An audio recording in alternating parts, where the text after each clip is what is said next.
Yeah! Whoa! Bloody hell! Buying your first dirt bike is an exciting time. Your adrenaline is pumping, your confidence is sky high, and you want the fastest bike money can buy. Stop right there. There's a massive difference between a fast bike and a bike that is genuinely dangerous for a novice. The bikes featured here are built for pros, tuned specifically for racetracks, and will punish your mistakes. So today, we're looking at 7 bikes that are simply too much, too fast, and will flat out eat a beginner alive.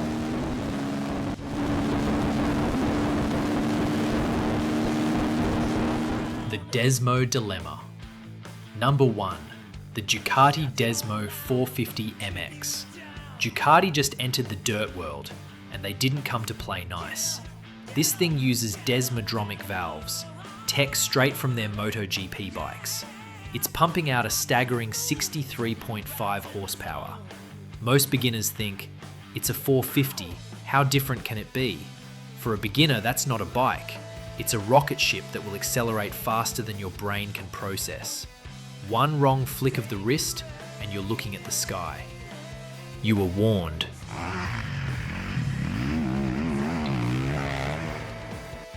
The Stealth Whiskey Throttle.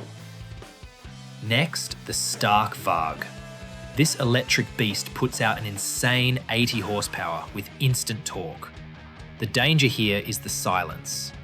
I've seen riders come from gas bikes and accidentally blip the throttle while standing still because they didn't hear an engine idling. The Varg doesn't idle, it just waits.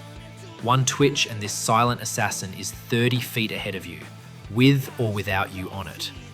Don't let the electric bike label fool you. This is arguably the most dangerous bike on this list because it's silent. There's no engine noise to tell you how fast you're going, no gears, no clutch, just pure, terrifying acceleration the millisecond you touch the throttle. You were warned. Arm Pump City. Next up, the Husqvarna FC 450. This is a professional grade race machine, pure and simple. Not inspired by racing, not based on a race bike. This is the race bike. It's designed to be ridden at 100% effort, flat out, on the limit. It is not a trail bike. The suspension is stiff, the engine is sharp. Everything about it assumes you know exactly what you're doing. But beginners don't ride at 100%. They hesitate, they roll off, they get out of sync. And when you ride this bike like that, it doesn't cooperate. It bucks, it stalls. It reminds you very quickly that it wasn't built for casual riding. You were warned. The Turbo Tractor. Number 4. The KTM 500 EXCF. On paper, it sounds reasonable. People think because it's a dual sport, it's friendly. It's not. It's street legal. It's versatile. It's a do-it-all bike. But underneath, it's a 500 cubic centimeters, 64 horsepower torque monster. For a beginner, that massive torque means the bike wants to pull out of your hands every time you hit a bump. It's a lot of bike to manhandle when things get technical. This isn't about top-end speed. This is about low-end force. The kind that pulls instantly. The kind that doesn't spin. It grips and launches. And for a beginner, that's dangerous. Because when things get technical, rocks, hills, tight trails, you don't need more power. You need more control. And this bike gives you the opposite. You were warned. Falling off the pipe.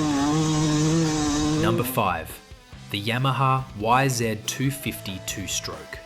It clocks in around 49 horsepower, which sounds lower, but don't be fooled. It's a two-stroke. This bike is legendary, lightweight, fast, explosive, but it has one trait that catches beginners every time: the power band. At low revs, it feels manageable, almost calm, but then it hits hard. You'll be cruising along smoothly, and then, bam, the power valve opens and the bike hits the power band.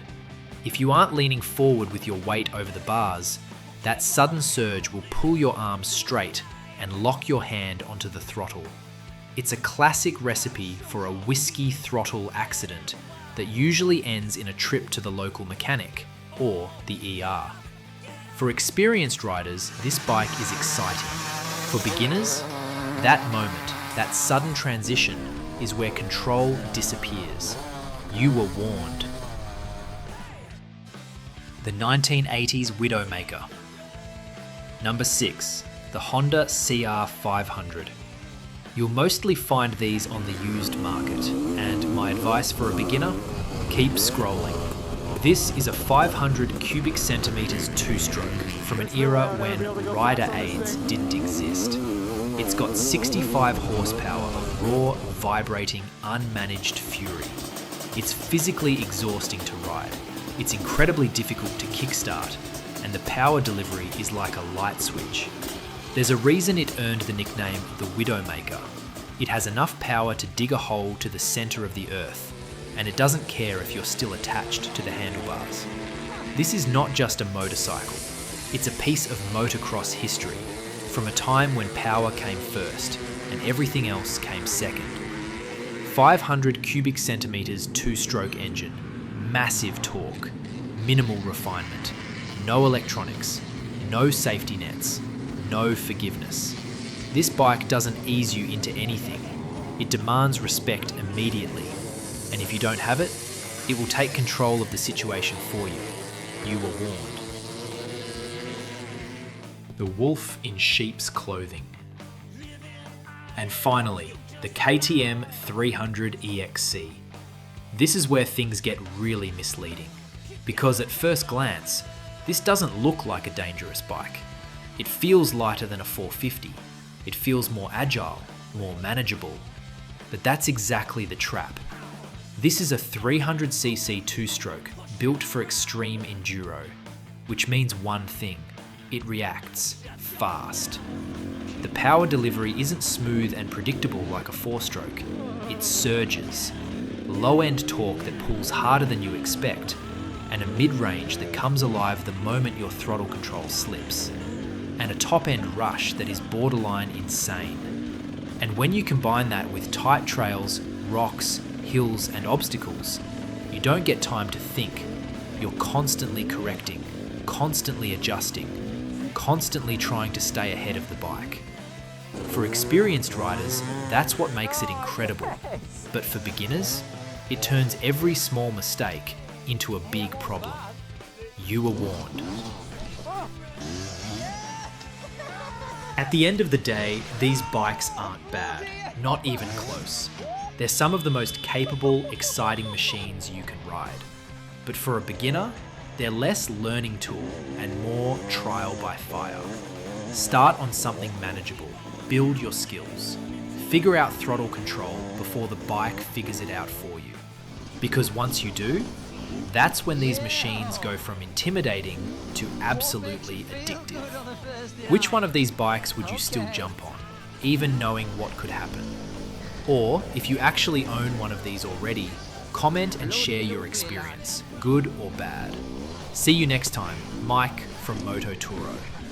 You were warned.